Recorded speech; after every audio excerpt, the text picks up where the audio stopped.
தொடங்கியது திமுக இளைஞர் அணியின் 2வது மாநில மாநாடு. இளைஞர் அணி மாநாட்டில் 25 தீர்மானங்கள் நிறைவேற்றம். தனுஷ்கோடி கோதண்டராமர் கோவில் பிரதமர் மோடி சுவாமி தரிசனம். அரிச்சல்முனை கடற்கரை பகுதியில் மலர்களை தூவி பிரதமர் மோடி வழிபாடு. குடியரசு தின விழாவை முன்னிட்டு சென்னை விமான நிலையத்தில் 5 அடுக்கு பாதுகாப்பு. நாடு முழுவதும் பாதுகாப்பு ஏற்பாடுகள் தீவிரம். சில தொழில் அதிபர்களுக்கு நலன்களுக்காக மட்டுமே பாஜக செயல்படுகிறது. பாஜக நாட்டை பிளவுபடுத்துவதாக ராகுல் காந்தி குற்றச்சாட்டு. இன்று லேசானது முதல் மிதமான மழைக்கு வாய்ப்பு. சென்னை வானிலை ஆய்வு மையம் தகவல். விரிவான செய்திகள். பிரம்மாண்டமாக தொடங்கிய திமுக இளைஞர் அணியின் 2வது மாநில மாநாட்டில் 25 தீர்மானங்கள் நிறைவேற்றப்பட்டுள்ளது. திமுக இளைஞர் அணியின் 2வது மாநில மாநாடு சேலம் பெத்தநாயக்கன் பாளையத்தில் தொடங்கி நடைபெற்று வருகிறது. மாநாட்டை காலை 9 மணிக்கு முதலமைச்சர் மு.க.ஸ்டாலின் தொடங்கி வைத்தார். திமுக துணை பொதுச் செயலாளர் கனிமொழி எம்பி கொடியேற்றி வைத்தார். மாநாட்டு ஒருங்கிணைப்பு குழு சார்பில் அமைச்சர் உதயநிதி ஸ்டாலின், பொதுச் செயலாளர் துரைமுருகன், பொருளாளர் டி.ஆர். பாலு, கனிமொழி எம்பிக்கு மாலை அணிவித்து மரியாதை செலுத்தினர். இதைத் தொடர்ந்து மாநாடு கட்சி கொடியேற்றத்துடன் தொடங்கியது. பின்னர் பெரியார், அண்ணா, கருணாநிதி மற்றும் பேராசிரியர் அன்பழகன் 4 பேரின் சிலைகளுக்கு முதலமைச்சர் மு.க.ஸ்டாலின் மலர் தூவி மரியாதை செலுத்தினார். முதலமைச்சர் முன்னிலையில் திமுக இளைஞர் அணி மாநில மாநாட்டு திடலை எம்.எல்.ஏ. எழிலரசன் திறந்து வைத்தார். இதையடுத்து மாநில உரிமைகள் பறிப்பு, நீட் விலக்கு உள்ளிட்ட 22 தலைப்புகளில் சிறப்பு அழைப்பாளர்கள் உரையாற்றி வருகின்றனர்.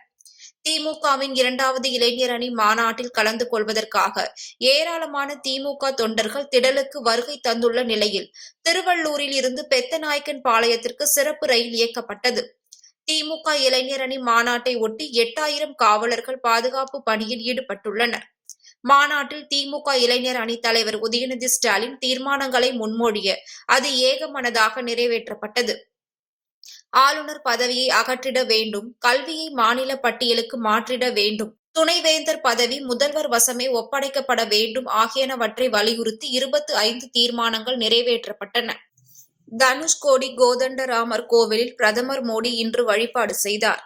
பிரதமர் மோடி 3 நாட்கள் பயணமாக நேற்று முன்தினம் தமிழகம் வந்தார். சென்னையில் உள்ள நேரு விளையாட்டு மைதானத்தில் நடைபெற்ற 6வது கேலோ இந்தியா விளையாட்டுப் போட்டிகளை தொடங்கி வைத்தார்.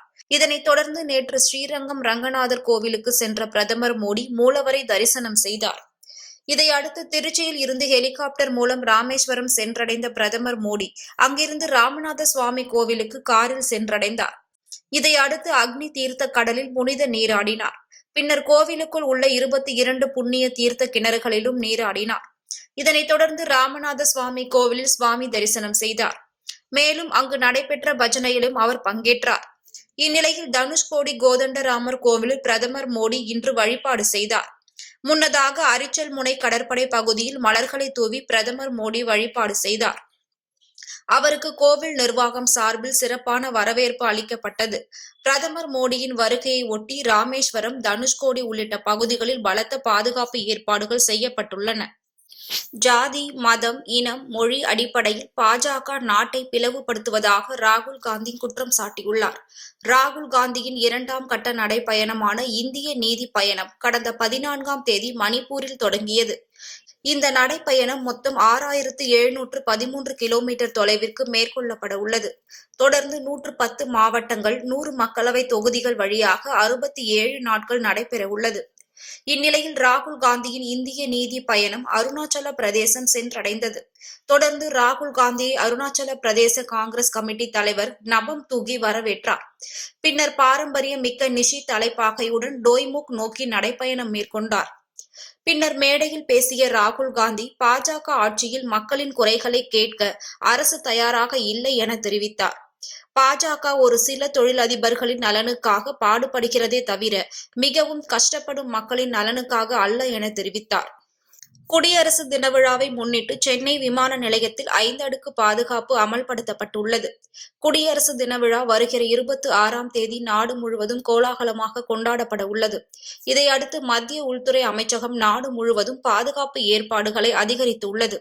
அதன்படி நாடு முழுவதும் உள்ள விமான நிலையங்கள், வழிபாட்டு தலங்கள், மக்கள் அதிகமாக கூடும் முக்கியமான ரயில், பேருந்து நிலையங்கள் போன்ற பகுதிகளில் பாதுகாப்பு அதிகரிக்கப்பட்டுள்ளன. சென்னை மீனம்பாக்கம் விமான நிலையத்திலும் பாதுகாப்பு ஏற்பாடு அதிகரிக்கப்பட்டு 5 அடுக்கு பாதுகாப்பு முறை அமல்படுத்தப்பட்டுள்ளது. விமான நிலையத்திற்கு வரும் வாகனங்களை பன்னாட்டு மற்றும் உள்நாட்டு புறப்பாடு வருகை பகுதி வளாகங்கள் அருகே நிறுத்துவதற்கு தடை விதிக்கப்பட்டுள்ளது.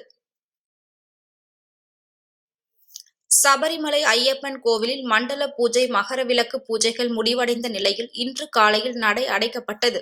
கடந்த நவம்பர் மாதம் 16ஆம் தேதி நடை திறக்கப்பட்ட நிலையில் 41 நாட்கள் நடைபெற்ற சிறப்பு பூஜை வழிபாடுகளுக்கு பிறகு டிசம்பர் 27ஆம் தேதி மண்டல பூஜை நடைபெற்று சபரிமலை ஐயப்பன் கோவில் நடை அடைக்கப்பட்டது. மீண்டும் மகரவிளக்கு பூஜைக்காக கோவில் நடை டிசம்பர் 30ஆம் தேதி திறக்கப்பட்டு கடந்த 15ஆம் தேதி மகரவிளக்கு பூஜை நடைபெற்றது. இந்நிலையில் நடப்பு ஆண்டு மண்டல மகரவிளக்கு பூஜை காலங்களில் வந்த 357.47 கோடி வருவாய் கிடைத்துள்ளதாக தேவசம் போர்டு தெரிவித்துள்ளது. இந்நிலையில் சபரிமலை ஐயப்பன் கோவிலில் மண்டல பூஜை மகரவிளக்கு பூஜைகள் முடிவடைந்த நிலையில் இன்று காலை நடை அடைக்கப்பட்டது. மீண்டும் பிப்ரவரி மாதம் 13ஆம் தேதி நடை திறக்கப்பட உள்ளதாக தேவசம் போர்டு தெரிவித்துள்ளது. தமிழகத்தில் 6 IAS அதிகாரிகளை பணியிட மாற்றம் செய்து தமிழ்நாடு அரசு உத்தரவிட்டுள்ளது. தமிழ் வளர்ச்சித்துறை மற்றும் தகவல் துறை செயலாளராக எல். சுப்பிரமணியன் நியமிக்கப்பட்டுள்ளார். மாற்றுத்திறனாளிகள் நலத்துறை செயலாளராக எஸ். நாகராஜன் நியமிக்கப்பட்டுள்ளார். நில நிர்வாகத்துறை ஆணையராக KS. பழனிசாமி நியமிக்கப்பட்டுள்ளார். சமூக நலன் மற்றும் மகளிர் அதிகாரமளித்தல் துறை செயலாளராக ஜெயஸ்ரீ முரளிதரன் நியமிக்கப்பட்டுள்ளார். மீன்வளத்துறை ஆணையராக சுஞ்சோங்கம் ஜாதசிறு நியமிக்கப்பட்டுள்ளார். தமிழ்நாடு சாலை மேம்பாட்டு திட்ட இயக்குநராக R. செல்வராஜ் நியமிக்கப்பட்டுள்ளார்.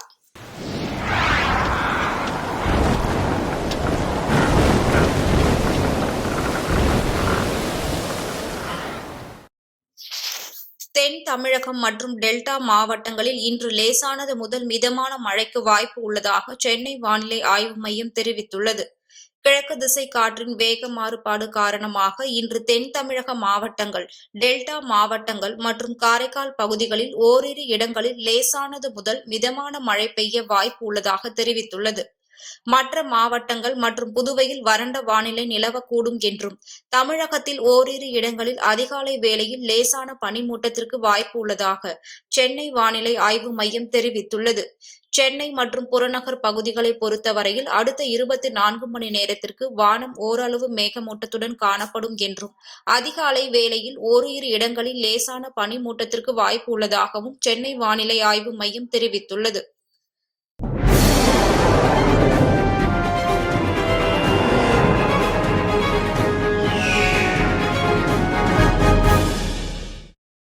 வார விடுமுறை காரணமாக தென்காசி மாவட்டம் குற்றால அருவிகளில் சுற்றுலா பயணிகள் அதிக எண்ணிக்கையில் குவிந்தனர். பிரதான அருவியான குற்றாலம் மெயின் அருவி, ஐந்தருவி, புலியருவி, பழைய குற்றாலம், சிற்றருவி உள்ளிட்ட அருவிகளில் ஆர்ப்பரித்து வரும் தண்ணீரில் சுற்றுலா பயணிகள் நீராடி மகிழ்ந்தனர். மயிலாடுதுறை நகராட்சி பகுதியில் 4 நாட்களாக குடிநீர் விநியோகம் செய்யப்படாததை கண்டித்து பொதுமக்கள் சாலை மறியல் போராட்டத்தில் ஈடுபட்டனர். மயிலாடுதுறை நகராட்சிக்கு கொள்ளிடம் ஆற்றில் முடிகண்டநல்லூர் என்னும் இடத்தில் இருந்து நீரேற்றம் செய்யப்பட்டு மயிலாடுதுறை மக்களுக்கு தினமும் காலை 1.5 மணி நேரம் குடிநீர் வழங்கப்பட்டு வந்தது. நீரேற்று நிலையத்தில் மின் மோட்டார்கள் பழுதடைந்த காரணத்தால் கடந்த 17ஆம் தேதி முதல் 4 நாட்களாக குடிநீர் விநியோகம் செய்யப்படவில்லை. இதன் காரணமாக மயிலாடுதுறை நகரத்தில் கடும் குடிநீர் தட்டுப்பாடு ஏற்பட்டுள்ளது. போதிய டேங்கர் வசதி செய்து குடிநீர் வழங்காத காரணத்தால் பாதிப்படைந்த பொதுமக்கள் மயிலாடுதுறை திருவாரூர் நெடுஞ்சாலையில் கண்ணார தெரு என்ற இடத்தில் காலி குடங்களுடன் சாலை மறியல் போராட்டத்தில் ஈடுபட்டனர். இதன் காரணமாக மயிலாடுதுறை திருவாரூர் சாலையில் அரை மணி நேரம் போக்குவரத்து பாதிப்பு ஏற்பட்டது. வேலூர் மாவட்டம் சத்துவாச்சாரியில் உள்ள ஹோலி கிராஸ் பள்ளியில் மாநில அளவிலான வில்வித்தை மற்றும் சிலம்பம் போட்டிகள் நடைபெற்றது. சிலம்பம் மற்றும் வில்வித்தை போட்டியில் 850க்கும் மேற்பட்ட மாணவ மாணவிகள் பல்வேறு மாவட்டங்களில் இருந்து பங்கேற்றனர். இதில் சுருள் வாள் சுற்றுதல், மான்கொம்பு, சிலம்பம், ஒற்றை கொம்பு, இரட்டை கொம்பு ஆகிய வில்வித்தை போட்டியில் மாணவ மாணவிகள் தங்களின் திறமைகளை வெளிப்படுத்தினர். இதில் திரளான பெற்றோர்களும் மாணவ மாணவிகளும் கலந்து கொண்டனர். கோவை சரவணம்பட்டி பகுதியில் உள்ள குமரகுரு தொழில்நுட்ப கல்லூரியின் 35வது பட்டமளிப்பு விழா நிகழ்ச்சி நடைபெற்றது. குமரகுரு நிறுவனங்களின் தாளாளர் எம். பாலசுப்ரமணியன் தலைமையில் நடைபெற்ற நிகழ்ச்சியில் 2040 பட்டதாரி மாணவ மாணவியர்கள் பட்டங்களை பெற்றனர். கல்லூரியின் முதல்வர் டி. சரவணன் ஆண்டறிக்கையை வாசித்த நிலையில் சிறப்பு விருந்தினராக கலந்து கொண்ட நாஸ்காம் நிறுவனத்தின் தலைவர் ராஜேஷ் நம்பியார் மாணவ மாணவியர்களுக்கு பட்டங்களை வழங்கினார். திருவண்ணாமலை மாவட்டம் தேவிகாபுரம் பகுதியில் உள்ள ஸ்ரீ பாலமுருகன் ஆலயத்தில் தை கிருத்திகையை முன்னிட்டு ஸ்ரீ பாலமுருகன் உற்சவம் மிக விமர்சையாக நடைபெற்றது. வண்ண வண்ண மலர்களால் அலங்கரிக்கப்பட்டு நெய், பன்னீர், இளநீர், பஞ்சாமிர்தம் உள்ளிட்ட பொருட்களை கொண்டு சிறப்பு அபிஷேக ஆராதனை நடைபெற்றது. பொன்மலை நாதர் கைலாய வாத்தியம் முழங்க மங்கள இசையுடன் முக்கிய வீதிகளின் வழியாக வீதி உலா நடைபெற்றது. தொடர்ந்து ஆயிரக்கணக்கில் பக்தர்கள் அரோகரா அரோகரா என கோஷம் எழுப்பி முருகப்பெருமானை வழிபட்டனர். தென்காசி மாவட்டத்தில் அதிக பனிப்பொழிவினால் நெற்பயிர்களில் குருத்து பூச்சி தாக்குதல், வேர் அழுகல் உள்ளிட்ட நோய் தாக்குதல் காரணமாக உற்பத்தி பாதிப்பு ஏற்பட்டுள்ளதாக விவசாயிகள் வேதனை தெரிவித்துள்ளனர். பருவநிலை மாற்றம் காரணமாக இரவு நேரங்களில் அதிக அளவு பனிப்பொழிவு இருந்து வருகிறது. காலை நேரங்களில் வெயிலில் தாக்கமும் குறைந்த அளவு உள்ளதால் நெற்பயிர்களில் நோய் தாக்குதல் ஏற்பட்டு வருகிறது. இந்நிலையில் பூச்சிக்கொல்லி மருந்து வழங்கல் மற்றும் நெற்பயிர்களை அதிக மகசூல் வரும் வகையில் காப்பது குறித்து உரிய விழிப்புணர்வுகள் ஏற்படுத்த வேண்டும் என விவசாயிகள் கோரிக்கை விடுத்துள்ளனர். நெல்லை மாநகர போக்குவரத்து காவல்துறை சார்பில் சாலை பாதுகாப்பு மாத நிகழ்வை முன்னிட்டு விழிப்புணர்வு நிகழ்ச்சி நடைபெற்றது. இதில் மாநகர போக்குவரத்து காவல் உதவி ஆணையர் காமேஸ்வரன் தலைமையில் ஆய்வாளர்கள், உதவி ஆய்வாளர்கள் கலந்து கொண்டு பொதுமக்கள் மற்றும் வாகன ஓட்டிகளுக்கு சாலை பாதுகாப்பு குறித்த விழிப்புணர்வை ஏற்படுத்தினர். தொடர்ந்து ஹெல்மெட் அணிந்து வந்த இருசக்கர வாகன ஓட்டிகளை பாராட்டி உதவியாளர் காமேஸ்வரன் அவர்களுக்கு பரிசு வழங்கி ஊக்கமளித்தார். திருவண்ணாமலை மாவட்டம் ஆரணி சுற்றுவட்டார பகுதிகளில் சிறுவர்கள் இருசக்கர வாகனங்கள் திருடும் காட்சிகள் சமூக வலைதளங்களில் வேகமாக பரவி வருகிறது. ஆரணி குப்பம் தெரு பகுதியில் கடந்த 3ஆம் தேதி சுபாஷ் என்பவரின் இருசக்கர வாகனம் வீட்டின் வெளியே நிறுத்தி வைக்கப்பட்டிருந்த நிலையில் இரவு நேரத்தில் சில சிறுவர்கள் திருடி செல்லும் சிசிடிவி காட்சிகள் கண்காணிப்பு கேமராவில் பதிவாகியிருந்தது. கண்காணிப்பு கேமரா பதிவுகளுடன் சுபாஷராணி நகர காவல் நிலையத்தில் புகார் செய்து 15 நாட்களுக்கும் மேலாக சிறுவர்களை காவல்துறையினர் தேடி வருகின்றனர். இருசக்கர வாகனங்களை பள்ளி செல்லும் வயதில் உள்ள சிறுவர்கள் திருடும் காட்சிகள் சமூக வலைதளங்களில் வேகமாக பரவி வருகிறது. இதனால் அப்பகுதியில் பெரும் பரபரப்பு ஏற்படுத்தியுள்ளது. திருவள்ளூர் மாவட்டம் வேலம்மாள் தொழில்நுட்ப கல்லூரியில் 11வது பட்டமளிப்பு விழா நடைபெற்றது. நிகழ்ச்சியில் சிறப்பு விருந்தினராக கலந்து கொண்ட அண்ணா பல்கலைக்கழகத்தின் துணைவேந்தர் முனைவர் ஆர். வேல்ராஜ் 245 பட்டதாரிகளுக்கு பட்டங்களை வழங்கினார். வேலூர் மாவட்டம் குடியாத்தம் அருகே கிணற்றில் தவறி விழுந்த பசுமாட்டை தீயணைப்பு துறையினர் உயிருடன் மீட்டனர். குடியாத்தம் அடுத்த செம்பேடு கூட்ரோடு பகுதியில் விஜயகுமார் என்பவருக்கு சொந்தமான கிணற்றில் பசுமாடு ஒன்று தவறி விழுந்தது. தகவல் அறிந்து விரைந்து வந்த தீயணைப்பு துறையினர் சுமார் 25 அடி ஆழமுள்ள கிணற்றில் விழுந்த பசுமாட்டை 1 மணி நேரம் போராடி உயிருடன் மீட்டனர்.